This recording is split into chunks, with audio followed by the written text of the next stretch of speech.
கீழே தரையில் எழுத போகிறோம். நம்ம இடுப்பை வச்சு எழுத போகிறோம். Ready ready start. ஆ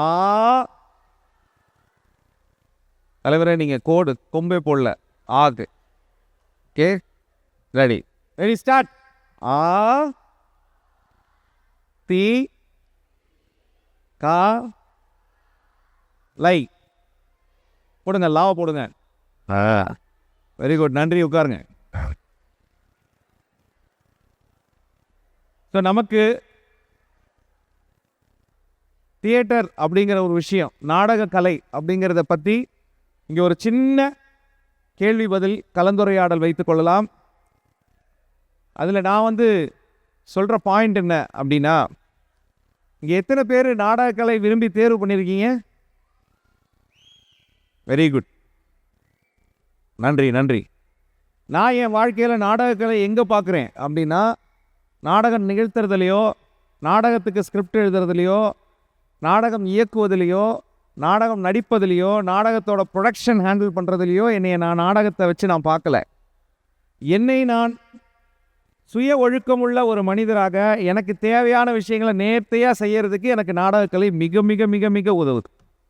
எனக்கு தேவையான விஷயங்களை எப்படி நான் ஆர்கனைஸ் பண்ணணும் எல்லாத்தையும் செய்யறதுக்கு நாடகக்கலை மிகவும் உதவுது. அதனால் முதலாக நம்ம எடுத்துக்க வேண்டியது நாடகக்கலை அப்படின்னா அதில் என்ன வேலை கிடைக்கும், அதில் என்ன நமக்கு வாய்ப்பு கிடைக்கும்ன்றதை தாண்டி நம்மளை ஒரு மனிதராக செதுக்குவதற்கு நாடகக்கலை மிகப்பெரிய அளவில் நமக்கு ஒரு உதவி செய்யக்கூடிய ஒரு கலை வடிவம். நம்மளுடைய உடல், நம்மளுடைய சிந்தனை, நம்மளுடைய குரல், நம்மளுடைய செயல்பாடு அனைத்தையும் நாடகக்கலை செதுக்கும். 2, நாடகக்கலை அழிந்து விட்டது அப்படின்னு சில பேர் சொல்லுவாங்க. இல்லை, நாடகக்கலை வேறு மாதிரி பரிணமித்திருக்கிறது அப்படின்னு தான் நான் சொல்லுவேன். நீங்கள் மேடையில் நாடகம் இல்லை அப்படின்னு நீங்கள் நினைக்கலாம்.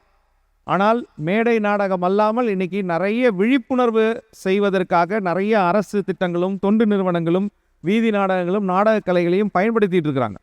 அதுக்காக ப்ராஜெக்ட் பண்ணி நிறைய அமைப்புகள் அந்த ப்ராஜெக்ட்ஸில் ரொம்ப நேர்த்தியாக நாடகங்கள் செஞ்சுக்கிட்டு இருக்கிறாங்க. அதில் நிறைய விதமான நாடக யுக்திகள் இன்றைக்கி சர்வதேச அளவிலிருந்து இங்கே இந்தியாவில் நிறைய பேர் அதை கற்றுக்கிட்டு எக்ஸ்பெரிமெண்ட் பண்ணுறாங்க, ட்ரை பண்ணுறாங்க, நிறைய மாற்றங்களை நிகழ்த்தி கொண்டிருக்கிறாங்க. நிறைய விதமான தியேட்டர் ஃபார்ம்ஸ் இருக்குது. அதே மாதிரி நாம் உணர்வுகளை தொடுவதற்காக ஒரு தியேட்டர் ஃபார்ம், அதுக்கு ஒரு தனியான ஒரு தியேட்டர் ஃபார்ம். உலகத்தில் எந்த மூலையில் இருந்தாலும் நமக்கு மைம் பண்ண தெரியுதுன்னா அது மொழியே இல்லாமல் நம்ம ஒரு விஷயத்தை கம்யூனிகேட் பண்ணுறதுக்கு அது ஒரு தியேட்டர் ஃபார்ம் இருக்குது. நவீன நாடகங்களை வடிவமைத்த அதற்கான வடிவமைப்பாளர்கள் நாடகத்தில் ரொம்ப வருஷமாக பலதை பார்த்து நிறைய சிம்பிளிஃபை பண்ணிட்டாங்க. அது ஒரு மேஜிக் வேர்ல்டு மாதிரி இருக்குது, ரொம்ப மேஜிக் வேர்ல்டு மாதிரி இருக்குது. உங்களில் எத்தனை பேர் அவதார் படம் பார்த்தீங்க? அவதார் படம் மாதிரி நாம் இன்னொரு படம் தமிழில் பண்ணோன்னா எவ்வளோ செலவாகும்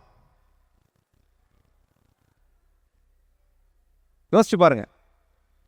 பொன்னியின் செல்வன் படம் எந்த ஆண்டு வந்தது? 2022 23 பாகுபலி 1, 2 அப்படின்னு பல வகையான படங்கள்லாம் எடுத்தாங்க. இதெல்லாம் ஏன் 2000க்கு அப்புறமா நம்ம தமிழ் சினிமாவில் வருது? எதனால் சொல்லுங்கள்? எதனால் சினிமா அவ்வளோ லேட்டாக இந்த மாதிரியான ப்ரொடக்ஷன்லாம் வருது? அவதார்லாம் ஏன் 2000க்கு அப்புறமா கிரியேட் பண்ணுறாங்க? ஏன் யாராவது சொல்ல முடியுமா? ஏதாவது யோசனை? எதனால் இந்த படங்கள்லாம் 2000க்கு முன்னாடி பண்ண முடியல? அவங்க யாரோ சொல்கிறாங்க. எதுக்கு சார்? டெக்னாலஜி. வெரி குட், கை தட்டுங்க, அருமையாக சொன்னார். தொழில்நுட்பம்.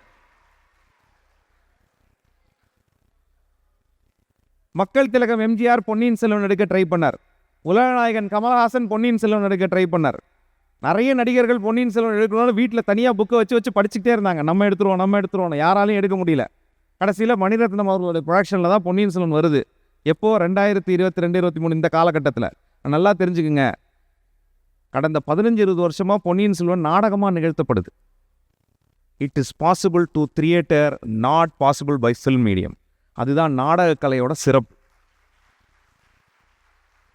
நீங்கள் என்ன பிரம்மாண்டத்தை உருவாக்கணும்னு நினச்சிங்கனாலும் அதை என்னால் மேடையில் மக்களுக்கு புரிய வைக்க முடியும், உருவாக்க முடியும். என்னால் அவதார் படத்தை, அந்த கதையை நாடகமாக்க முடியும். ஜேம்ஸ் கேமரன் புதுசாக ஒரு கதை வச்சுருக்கேன், இது எப்படி பண்ண போகிறேன்னு தெரியலன்னு என்கிட்ட சொன்னார்னா, நான் இதை நாடகம் பண்ணித்தர முடியும்னு என்னால் சொல்ல முடியும். எனக்கு அந்த நம்பிக்கை இருக்குது. காரணம், நாடகம் என்பது ஒரு கிரியேட்டிவ் ஸ்பேஸ். அதுக்குள்ளே போய் அந்த உலகத்தில் போயிட்டீங்கன்னா உங்களுக்கு கற்பனை அப்படியே வந்துக்கிட்டே இருக்கும். அந்த மாதிரியான கற்பனைகளை எளிமையாக்கிய பல நாடக யுக்தி செய்த பெரிய பெரிய வல்லுநர்கள் இருக்காங்க. அதில் ரொம்ப முக்கியமானவர் பாதல் சர்க்கார். வங்கதேசத்தில் பிறந்தவர். மேடை நாடகம் போட்டுட்டு இருந்தார். அவர் நாடகத்தெல்லாம் பார்க்கறதுக்கு ஒரே மிடில் கிளாஸ் மக்களாக வருவாங்க, கை தட்டுவாங்க, திருப்பி வருவாங்க, கை தட்டுவாங்க, போவாங்க, திருப்பி டிக்கெட் வாங்கி வருவாங்க. ஆனால் அவர் பார்க்குறாரு, இந்தவங்கெல்லாம் வந்து எதையுமே நம்ம நாடகத்தில் சொன்ன எந்த கதையுமே சமூகத்தில் மாற்றமே ஏற்பட மாட்டேங்குது அப்படின்னு பார்த்தார். அப்புறம் முடிவு பண்ணார், இவங்களுக்கெல்லாம் நம்ம நாடகம் போடக்கூடாது, நாம் மக்களை நேராக போய் பார்த்து உழைக்கும் மக்கள்கிட்ட போய் நாடகத்தை போடணும்னு முடிவு பண்ணார். மேடையில் நாடகம் போட மாட்டேன்னு முடிவு பண்ணிட்டார். அப்போ ரோட்டில், பார்க்கில், இங்கெல்லாம் நாடகம் போட்டால் எப்படி நாடகம் வடிவமைக்க முடியும்? அங்கேயும் நாடகம் வடிவமைக்க முடியும்னு அவர் பண்ண யுக்தி தான் இந்தியாவையே புரட்சிகரமாக மாற்றிடுச்சு. The man of third theatre, மூன்றாம் அரங்குன்னு ஒன்று உருவாக்கி இந்தியா முழுக்க பற்றை உருவாக்குனார். நான் பாதல் சர்க்காரை பார்த்ததில்லை, அவர் பற்றை நான் வந்து அட்டன் பண்ணதில்லை. அதை அட்டன் பண்ணவங்க, பார்த்தவங்க செய்கிற நாடகத்தை பார்த்து என் நாடகத்தை பார்த்து சொல்கிறாங்க, நீங்கள் என்ன பாதல் சர்க்கார் மாதிரி பண்ணுறீங்க அப்படிங்கிறாங்க. அப்போது ஒரு நாடக கலைஞனோட வெற்றி பாருங்கள். தான் ஒன்றை கிரியேட் பண்ணி விட்டேன்னா அந்த பாதிப்பு அந்த சமூகத்துக்குள்ள மிகப்பெரிய அளவில் மாற்றத்தை ஏற்படுத்தும். அப்போ இது மாதிரியான மிக அருமையான ஒரு யுக்தி நாடகக்கலையில் இருக்குது. நாடகம் நீங்கள் ப்ராப்பராக படிக்கலாம். நேஷ்னல் ஸ்கூல் ஆஃப் ட்ராமாவில், என்எஸ்டியில் நாடகம் படிக்கலாம். நீங்கள் டெல்லிக்கு தான் போகணும்னு அவசியம் இல்லை. அதோட சென்டர்ஸ் இப்போ பெங்களூரில் வந்துருச்சு. எல்லா இடத்துலையுமே ரீஜனலைஸ் பண்ணிட்டாங்க. பர்ஃபார்மிங் ஆர்ட்ஸ் பாண்டிச்சேரியில் நீங்கள் படிக்கலாம். அதே மாதிரி தியேட்டர் அண்ட் பர்ஃபார்மிங் ஆர்ட்ஸ் நீங்கள் ஹைதராபாத்தில் படிக்கலாம். இப்படி எக்கச்சக்கமாக நீங்கள் ஃபார்மல் எஜுகேஷனாக நீங்கள் நாடகக்கலை படிக்கணும்னா தாராளமாக எங்கே வேணாலும் படிக்கலாம். இது இல்லை, அம்பேத்கர் மாதிரி நான் வெளிநாட்டில் போய் படிக்கிறீங்களா, படிங்க.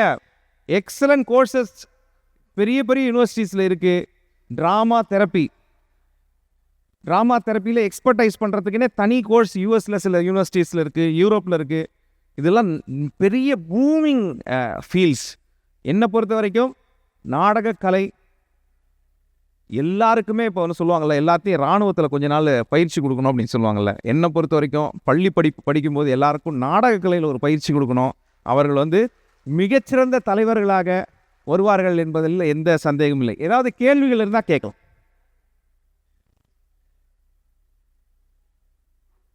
கேள்விகள் எதுவும் இருக்கா? கை தூக்கலாம், மைக் வரும். அங்கே கை தூக்கியிருக்காங்க. கேள்வி கேட்கணும், கருத்து சொல்லக்கூடாது. கேள்வி தான், இன்ட்ராக்ஷன் கேள்வியில் தான். எஸ், 3 பேர் கை தூக்கியிருக்காங்க, டக்குன்னு கொடுங்க.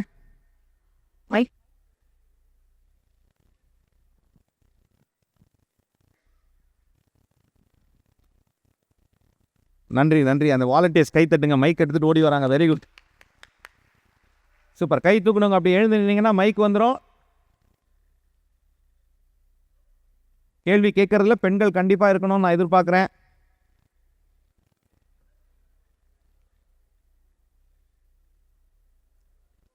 கேளுங்க தம்பி. ஹலோ, சொல்லுங்கள். சார், ஐ ஆம் திரு. ஆக்சுவலி எனக்கு ஒரு, நீங்கள் கேட்ட மாதிரி தான், கருத்து வேணாம், கொஸ்டின் பேராம். கல்வி எப்போ விலைக்காக மாறப்பட்டுச்சோ அதே மாதிரி கலையும் மாறப்பட்டு இருக்கு. பணத்துக்கு யார் மோஸ்ட்லி இம்பார்ட்டன்ஸ் கொடுக்குறாங்களோ அவங்க சைடு கலை போகிற மாதிரி ஒரு ஃபீல். திறமைகள் மதிக்கப்படுறதில்ல அப்படிங்கிற விஷயம் இருக்குல்ல சார். ஸோ எஜுகேஷனாக இருந்தப்போ மட்டுமே அதிகப்படியான ஒரு மதிப்பு இருந்துச்சு, அது மேலே நிறைய மரியாதை இருந்துச்சு, படித்தவங்களுக்கான அங்கீகாரங்கள் அதிகமாக இருந்துச்சு. ஈவன் எல்லாருமே படிக்கணும்னு ஆசைப்பட்டாங்க, அந்த மதிப்புக்கும் மரியாதை இருக்கும்காக. பட் சேம் டைம் கலை இப்போ அப்படி தான் இருக்குது. கலை வந்து ஒரு ஆர்ட்டாக அதை நேசித்து அப்படிலாம் மாறிவிட்டு உங்களுக்கு யாரை தெரியும், எவ்வளோ காசு இருக்குது, இப்படி மாறப்படுறதுக்கான காரணங்கள் என்ன அப்படின்னு உங்கள்கிட்ட கேட்குறேன் சார். இது ரொம்ப நாளாக இருக்கிற பிரச்சனை தான். நீங்கள் வந்து இது நாடகக்கலை மட்டும் இல்லை, எல்லாத்துலேயுமே இருக்குது. சினிமாலேயும் இருக்குது. நீங்கள் ஒரு நல்ல சினிமா சமூகத்தில் ஒன்று வருதுன்னா டக்குன்னு ஒரு மசாலா சினிமாவை இறக்கி புதுசாக ட்ரெண்டை மாற்றி அதை நாசம் பண்ணி விட்ருவாங்க. திருப்பி ஒரு நல்ல சினிமா வந்து மக்கள் திரும்பி வரத்துக்கு டைம் ஆகும். இது எல்லா துறையிலையும் இருக்குது. இதில் எங்கே ஒரு சவால் என்றால், நிகழ்த்து கலைஞர்கள் இருக்காங்கல்ல, பர்ஃபார்மிங் ஆர்ட்ஸ் நாடக கலைஞர்கள் மாதிரி, இதில் கிடைக்கிற ஒரு சுகமும் ஒரு கிக்கும் ஒரு ஸ்பெஷாலிட்டி ஆடியன்ஸுக்கும் சரி வேறு யாருக்குமே கிடைக்காது. என்னன்னா, இட்ஸ் அ லைவ் ஆர்ட். இந்த லைவ் ஆர்ட்னு ஒன்று இருக்குல்ல, அந்த லைவ் ஆர்ட்டோட ஸ்பெஷாலிட்டி அனுபவித்தால் தான் தெரியும். அதனால தான் நாளைக்கு உங்களுக்கு இந்த பட்டறை வழங்கப்படுகிறது. நீங்கள் இதில் கற்றுக்கொண்டு லைவ் ஆர்ட்டை வாழ வைக்கிறதுக்கு நம்ம என்னெல்லாம் பண்ணலாம்னு பேசலாம். கண்டிப்பாக அதை செய்தே ஆகணும். அதுக்கான தேவை இருக்குது. மக்கள் வந்துருவாங்க, போர் அடிக்கும் அவங்களுக்கு ஸ்க்ரீனே பார்த்து, தே வில் கம் பேக். அப்போ நல்ல ஆர்ட் ஃபார்மை கொடுத்து நம்ம ஹோல்ட் பண்ணுறது நம்ம அப்போ சவால் வரும். லைவாக வேறு என்னென்ன வேணாலும் குப்பை கொடுக்கறதுக்கான வாய்ப்பு சமூகத்தில் எப்பவுமே இருக்கும். அது எப்போவுமே இந்த இன் யான் மாதிரி ஒரு ஒயிட் அண்ட் பிளாக் இருக்கும். நம்ம அதை ஹேண்டில் பண்ணணும். எஸ், வேற கேள்வி? தேங்க்யூ. சார், நான் திண்டுக்கல்லேருந்து வரேன். என் பேர் பாலா. இப்போது நாடகக்கலைக்கும் திரைப்படத்துறைக்கும் என்ன ஒரு வேறுபாடு? இப்போ நாடகத்துறையிலேருந்து திரைப்படத்துறைக்கு போகிறதுக்கு நம்ம என்ன லேர்ன் பண்ண வேணும்? கரெக்ட். இப்போ நாடக கலைக்கும் திரைப்படத்துறைக்கும் அப்படின்னு வரும்போது, திரைப்படத்துறையில் வந்து உங்களுக்கு நாடகம் கற்றுக்கொள்ளாதவர்களும் திரைப்படத்துறைக்கு வரலாம். திடீர்னு ஒருத்தர் ரீல்ஸில் யாரையாவது திட்டி ரீல்ஸ் போட்டால் அடுத்த நாள் ஒரு பெரிய ஸ்டார். அவர் 3 படம் அவருக்கு புக்கிங் ஆகிடும். புரியுதுங்களா? ஸோ திரைப்பட வர்த்தகத்தை நம்ம வந்து கணக்கு பண்ணக்கூடாது. திரைப்படத்தில் நீங்கள் காலையில் யாரோ கேட்டாங்க குரு சோமசுந்தரம் அவர்கள்ட்ட, உங்கள் ஸ்க்ரீன் ப்ரெசன்ஸ் எப்படி நடக்குது? நான் சொல்கிறேன், சில ஆர்டிஸ்ட் பாருங்கள், நவாசுதீன் சித்திக், ஹிந்தியில் இர்ஃபான் கான், இவங்கெல்லாம் ஏன் எந்த படம் நடித்தாலும் அந்த படத்தை நம்ம ரிப்பீட் பார்க்க ஒரு கிளாஸாக வைக்க முடியுது? நஸ்ருதீன் ஷா, இவங்க எல்லாருமே national school of drama products. அவர்களுடைய ஆழமாக ஒரு கதாபாத்திரத்துக்குள்ளே போகிறதும் அந்த கதைக்கான ஒரு விஷயம், அவங்க கதை சாய்ஸே இருக்குது. இந்த கதை நான் நடிக்க மாட்டேன்னே சொல்லிடுவாங்க. ஏன்னா இதில் எனக்கு வேலையே இல்லை. இதை ரீல்ஸ் போடுற யார் வேணாலும் நடிக்கலாம், இது நான் எதுக்கு வரணும்? ஆனால் அவங்கள வர்த்தகம் இழுத்துக்கிட்டே இருக்குது. அதனால் நாடகத்துக்கும் சினிமாவுக்கும் என்னென்னா, நாடக கலை அப்படிங்கிறது ரொம்ப டீப்பாக ஒரு கேரக்டர் அண்டர்ஸ்டாண்டிங், அதுக்குள்ளே ட்ராவல் பண்ணுறது. ஏன்னா நீங்கள் சினிமா நடிக்கும்போது ஏய் அப்படின்னா கட் அப்படின்றவாங்க, அதோட முடிஞ்சு போச்சு.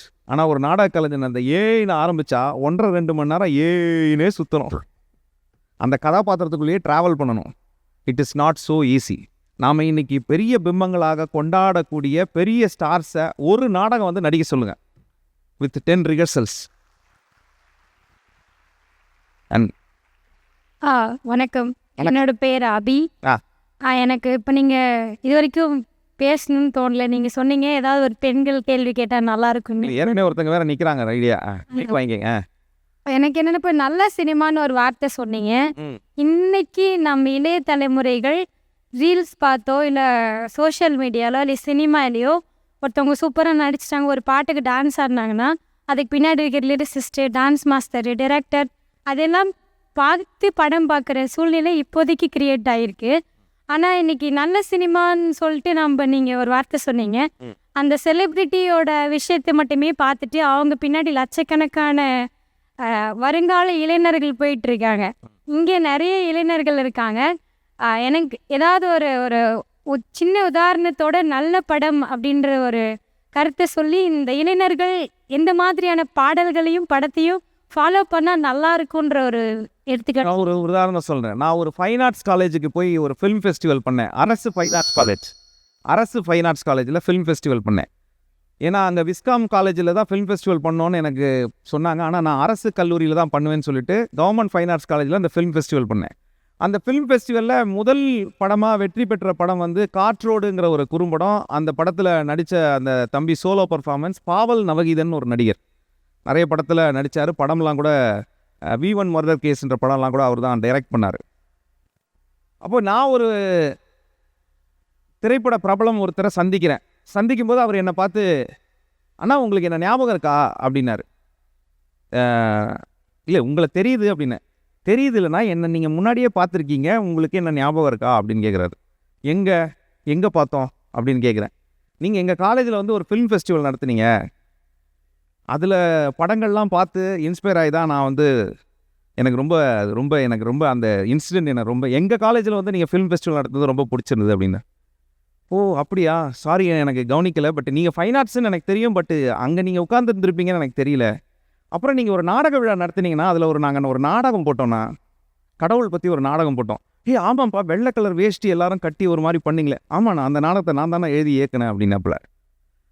நான் யார்கிட்ட பேசிகிட்டு இருந்தேன்ற பேர் சொன்னால் உங்களுக்கு கலையோடைய ஆழம், ஒரு ஃபைன் ஆர்ட்ஸ், ஒரு தியேட்டர், ஒரு லிட்ரேச்சருடைய ஆழம் என்ன இம்பேக்ட் கொடுக்கும். என்கிட்ட பேசிகிட்டு இருந்த நபர் பா ரஞ்சித்.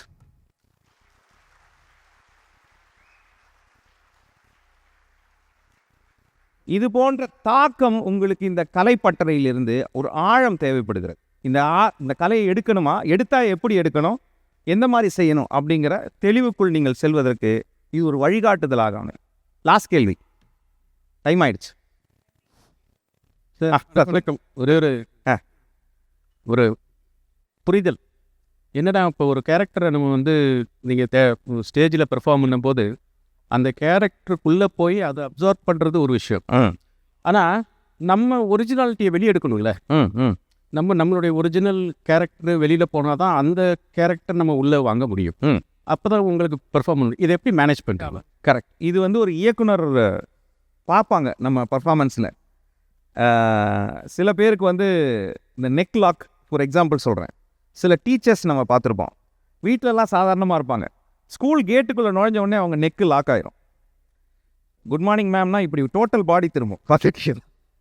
இது வந்து ஒரு ரைட்டரோ ஒரு டிரெக்டரோ ஒரு ஆக்டரோ நோட்டீஸ் பண்ணணும். ஒவ்வொருத்தருக்கும் ஒரு பாடி லாங்குவேஜ் இருக்குது. அப்போது இந்த மாதிரி டீச்சராகவே இல்லை, ரொம்ப கேஷுவலாக இருக்கிற ஒரு பர்சன் டீச்சர் கேரக்டருக்கு வந்த உடனே இந்த நெக்கு லாக் ஆகுன்றதை அவங்க அப்சர்வ் பண்ணணும். எப்போது தனக்குள் ஒரு சின்ன ஒரு அதிகாரம், ஒரு சின்ன ஒரு லெவலில் வரும்போது இந்த பாடி லாங்குவேஜ் வருங்கிறது வந்து உள்ளே வர்றது. இது போல் வெளியிலிருந்து பார்த்து அப்சர்வேஷன் பண்ணி அதை ப்ராக்டிஸ் பண்ணுறது. சில நடிகர்கள் இருக்காங்க, தே டூ மெத்தட் ஆக்டிங்.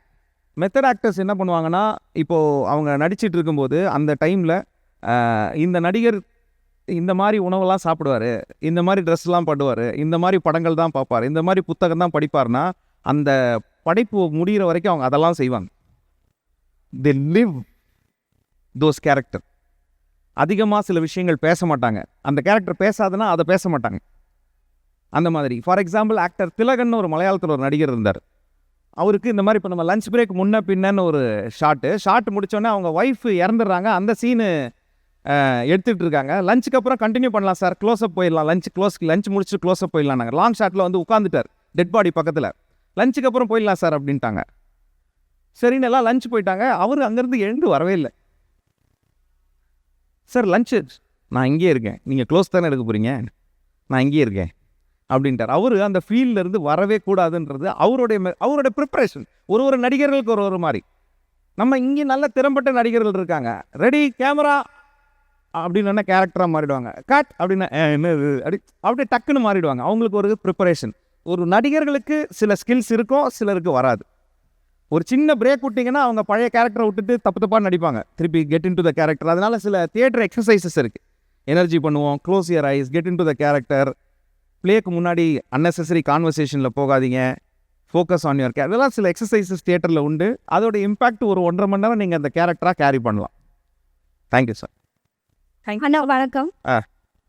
கடைசி கேள்வியை வச்சுக்கலாமா? ஏன்னா டைம் கம்மியாக இருக்கு. கண்டிப்பாக. ஏன்னா நம்ம நாளைக்கு முழுக்க நம்ம பேச போகிறோம், அதை நான் சொல்லிட்டேன். தியேட்டர் ஆக்டிவிட்டீஸில். என்னுடைய பேர் சங்கவி மகாலிங்கம். நான் கடந்த 3 ஆண்டுகளாக நாடகத்தில் பயணிச்சிட்ருக்கேன். எனக்கு ஒரு தியேட்டர் ஆர்டிஸ்டாக நாம் ஒரு மணி நேரம் ப்ளே பண்ணுறோம் அப்படின்னா அதற்கான தயாரிப்பு, அந்த 1 மணி நேர நிகழ்வை செஞ்சு முடித்து அதை மக்கள்கிட்ட காட்டி அங்கேருந்து ஒரு உடனடியான பதில் ஒன்று வரும்ல, நம்ம கொடுத்த தாக்கம், அதற்கான பதில், அது ஒரு ஆற தழுவலாக இருக்கலாம், கண்ணீராக இருக்கலாம். அப்படி நம்ம அந்த இடத்துல உணர்றது, அது ஒரு எக்ஸ்ட்ரீம் ஒரு ஃபீலாக இருக்கும். அது உங்களால் கேமரா முன்னாடி நடிச்சுட்டு அந்த கேரக்டரை விட்டு நம்ம ரொம்ப நாள் முன்னாடியே வெளியே வந்திருப்போம். அதுக்கப்புறம் அந்த சாட்டிஸ்ஃபேக்ஷன் உங்களுக்கு கிடைக்குதான்னு நான் தெரிஞ்சுக்கணும். எனக்கு கிடைக்கல பல நேரத்தில், உண்மையே சொல்லிடுறேன். நல்லா காமெடி பண்ணியிருப்போம், அந்த படத்தை பேக்ரவுண்ட் மியூசிக் வாசித்து அந்த காமெடியை கெடுத்து விட்ருப்போம். So film making is a special art. ஒரு ஆர்டிஸ்டோடைய ஹியூமரை எப்படி கேரி பண்ணுறது, எமோஷனை எப்படி கேரி பண்ணுறது, அந்த கிளாப்ஸ் எல்லாம் கிடைக்கிற மாதிரி செட்டில் உங்களுக்கு நடக்கணும்னா நீங்கள் பெரிய ஆக்டராக இருக்கணும். நீங்கள் நல்லா பண்ணலன்னா கூட கிளாப்ஸ் பண்ணுவாங்க. அது சினிமா அரசியல் ஒன்று. சூப்பர் ஜி அது வேறு. நிஜமாகவே நீங்கள் ஒரு நடிகராகி அதை செய்யணும் அப்படின்னா அதுக்கு நீங்கள் வந்து ஹோல்ட் பண்ண வேண்டியிருக்கும். எனக்கு தெரிஞ்சு பேரன்பு படத்தில் அப்படி ஒரு சோலோ பர்ஃபார்மன்ஸ் ஒரு போர்ஷன் வந்து மம்முட்டி அவர்கள் செய்கிறார். அது 4 டேக் போகுது. 4வது டேக்கு ஃபுல்லாக அவர் வந்து அந்த குழந்தைய சிரிக்க வைக்கிறதுக்காக என்னென்னமோ பண்ணுவார். அந்த வீட்டுக்குள்ளே நாய் மாதிரி குதிப்பார், என்னென்னமோ பண்ணுவார். எல்லாம் பண்ணி முடிச்சதுக்கப்புறம் 4வது டேக் முடிச்சதுக்கப்புறம் டேரக்டர் கேட்டிருக்காரு போல, கொஞ்சம் ஃபோக்கஸில் டவுட் இருக்குது. ஆனால் போயா 4 தடவை நான் கஷ்டப்பட்டுட்டு இந்த கேரக்டருக்கு போயிட்டேன், இதுக்கப்புறம் என்ன ஃபோக்கஸ் இல்லைனா கூட பரவாயில்ல, நான் கண் கலங்கின மாதிரி அதை வச்சுக்கோங்க, என்னால் முடியல இதுக்கப்புறம் அப்படின்னு சொல்லிடுறாங்க. ஸோ அதனால் அந்த இடத்துலலாம் செட்டில் கிளாப் பண்ணியிருக்காங்க. அந்த மாதிரி ஒரு ஆக்டர் சில நேரம், ஏன்னா அவருடைய ஸ்டார்டோம் என்ன, அது கட் ஷாட் போகலாம், அவங்க எஃபர்ட் போடுறாங்க, நான் அது உங்களுக்கு வேணுமா நான் பண்ணித்தரேன், அதுக்குன்னு அவங்க ஒரு ப்ரிப்பரேஷன், சைலண்ட்டாக இருக்காங்க, அதுக்குன்னே ஒரு ஃபோக்கஸில் போகிறாங்க, ஹாலை சைலன்ஸ் பண்ணுறாங்க, நான் அந்த கேரக்டருக்குள்ளே போகணுன்னு கேட்குறாங்க, அது வந்து நடக்கும். அந்த மாதிரி எனக்கு ஒரு அனுபவம் கிடைக்கிறதுக்கு டைம் ஆகலாம். ஆனால் டெலிவிஷன் ஷோவில் லைவாக பண்ணும்போது அந்த கேமராவில் எனக்கு கிடைக்கும். ஏன்னா அங்கே ஆடியன்ஸ் இருப்பாங்க, அங்கே பயங்கரமான சில கேரக்டருக்குள்ளே மெத்தடாக ட்ராவல் பண்ணும்போது ஃபுல் கிளாப்ஸ் கிடச்சி நான் என்ஜாய் பண்ணியிருக்கேன், ஆன் செட்லேயே என்ஜாய் பண்ணியிருக்கேன்.